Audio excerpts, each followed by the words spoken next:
Hello aspirants, welcome to unlock JS academy. ये है आपकी अभ्यास सीरीज जिसमें हम यूपीएससी मेंस के प्रीवियस ईयर क्वेश्चन डिस्कस करते हैं। ये क्वेश्चन ईयर 2022 में आया हुआ पॉलिटी सेक्शन से है, जिसमें आपसे पूछा गया है कि भारत में जो राष्ट्रीय राजनीतिक दल हैं वे केंद्रीकरण के पक्ष में हैं, जबकि जो क्षेत्रीय दल होते हैं वे राज्य स्वायत्ता के पक्ष में हैं। इस बात पर आपको टिप्पणी करना है 250 शब्दों में। तो इसमें आपको ये बताना है कि जो नेशनल पार्टीज हैं वे केंद्रीकरण के पक्ष में रहती हैं, उनके पीछे क्या तर्क है। साथ ही साथ जो क्षेत्रीय दल हैं वे राज्य स्वायत्ता के पक्ष में रहते हैं, उसके पीछे उनके क्या तर्क हैं। तो इसके बारे में इसमें आपको बताना है। तो इस क्वेश्चन को सॉल्व करने की हमारी वही अप्रोच रहेगी। सबसे पहले हम इसके इंट्रोडक्शन से इसकी शुरुआत करेंगे, फिर इसकी संरचना या बॉडी का निर्माण करेंगे, फिर निष्कर्ष के साथ इस क्वेश्चन को एंड करेंगे। इसके बाद इस क्वेश्चन के अगर हम इंट्रोडक्शन के बारे में बात करें तो जो केंद्रीकरण का अर्थ होता है उसका ये अर्थ होता है कि निर्णय लेने और योजनाओं को एक इकाई में केंद्रित करना, ताकि प्रक्रिया के अंतर्गत एक रूपता लाई जा सके। इसका अर्थ होता है शक्ति या अधिकार का समीकरण करना, यानी कि उसको कंसोलिडेट करना। इसके अंतर्गत अगर हम बात करें राज्य की स्वायत्ता की, तो उससे तात्पर्य ये होता है कि किसी भी केंद्रीय प्राधिकरण से स्वतंत्र संसाधनों पर नियंत्रण की डिग्री से है, यानी कि इसमें राज्यों को केंद्र की तरफ से स्वायत्ता दे दी जाती है।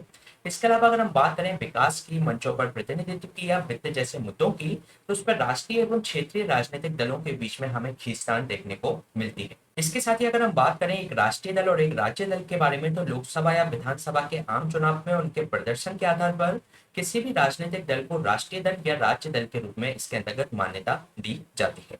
इसके अलावा एक आदेश है चुनाव चिन्ह आरक्षण और आवंटन आदेश 1968, जिसके अंतर्गत कई सारी शर्तें दी गई हैं। उसके आधार पर किसी पार्टी को राष्ट्रीय या एक राज्य पार्टी के रूप में दर्जा दिया जाता है। इसके बाद हम देख लेते हैं कि जो राष्ट्रीय राजनीतिक दल है वे केंद्रीकरण का पक्ष क्यों लेते हैं। तो सबसे पहला रीजन ये होता है कि जो राजनीतिक दलों के लक्ष्यों और उद्देश्यों में एकरूपता प्राप्त करने के लिए, साथ ही साथ जो पार्टी कैडर है उनके सदस्यों पर बेहतर नियंत्रण रखने के लिए, और जो राजनीतिक दल के कार्यक्रम है उसमें पूरे देश में एकरूपता बनी रहे, तो इसके कारण से भी ये केंद्रीकरण का पक्ष लेते हैं। और बड़े पैमाने पर ये जनता को बेहतर ढंग से लक्षित करने के लिए भी इनका ये तर्क होता है।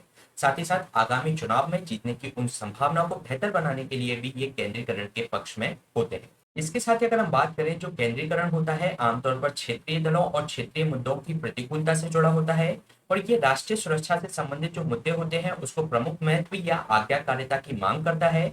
साथ ही साथ ये जवाबदेही एवं पारदर्शिता की अनदेखी भी करता है। इस कारण से जो केंद्रीकरण है उसे क्षेत्रीय मुद्दों जैसे कि क्षेत्र का विकास, रोजगार आदि की अनदेखी इसके अंतर्गत नहीं करनी चाहिए। इसके बाद हम बात कर लेते हैं कि जो क्षेत्रीय दल होता है वह राज्य की स्वायत्ता के पक्ष में कौन कौन से तर्क प्रस्तुत करते हैं। तो जो क्षेत्रीय दल होता है उसकी जो पहचान होती है वह राज्य के दर्जे, जातीयता या विकास की तर्ज पर वह बनते हैं, और वह स्थानीय मुद्दों, जरूरतों और मांगों के साथ निकटता रखते हैं। साथ ही साथ जो हमारी नौकरशाही है, जो ब्यूरोक्रेसी है, तो उसकी जो अड़चन है उसके खिलाफ वह होते हैं, और जमीनी स्तर पर जो निर्णय लेने में तेजी के पक्ष में वह क्षेत्रीय दल होते हैं। इसके साथ ही जो जनसंख्या की जो आवश्यकता है उसके अनुसार संसाधनों को बेहतर ढंग से जुटाने के लिए वह उसके पक्ष में होते हैं। साथ ही साथ राष्ट्रीय दल बनने की उनकी जो महत्वाकांक्षा है उसको बेहतर बनाने के लिए भी क्षेत्रीय दल के द्वारा स्वायत्ता के पक्ष में तर्क दिए जाते हैं। तो ये हमने बात की जो राष्ट्रीय दल और क्षेत्रीय दलों के अपने पक्ष में तर्क के बारे में। इसके बाद इस क्वेश्चन के अगर हम निष्कर्ष के बारे में बात करें, तो भारत में जो क्षेत्रीय दल हैं उनकी राय ये है कि जो राष्ट्रीय मुद्दे होते हैं वे क्षेत्रीय मुद्दे से अलग होते हैं। हालांकि जो क्षेत्रीय दल हैं उन्होंने सदस्यों के जो खरीद फरोख्त की जो एक और समस्या को जन्म दिया है, जिससे कुछ राजनीतिक लाभ के लिए राज्य की जो स्वायत्ता है और विकास की जो मांग है उसको उसने पीछे धकेल दिया है, जो कि एक लोकतंत्र के लिए काफी हानिकारक है। इस प्रकार इसके अंतर्गत यह आवश्यक है कि जो क्षेत्रीय दलों की जो मांग है वह भारत की एकता एवं अखंडता के अनुरूप हो। तो ये क्वेश्चन हमने डिस्कस किया जीएस पेपर 2 के पॉलिटी सेक्शन से, जो कि 2022 में पूछा गया था। इसी तरीके के क्वेश्चंस प्रैक्टिस करने के लिए आप हमारी मास सीरीज फॉलो कर सकते हैं, जिसकी प्लेलिस्ट आपको हमारे डिस्क्रिप्शन बॉक्स से मिल जाएगी। साथ ही साथ इसके हैंड रिटन नोट्स की पीडीएफ आपको हमारी टेलीग्राम चैनल से मिल जाएगी। Please stay tuned, subscribe unlock GS academy. Thank you.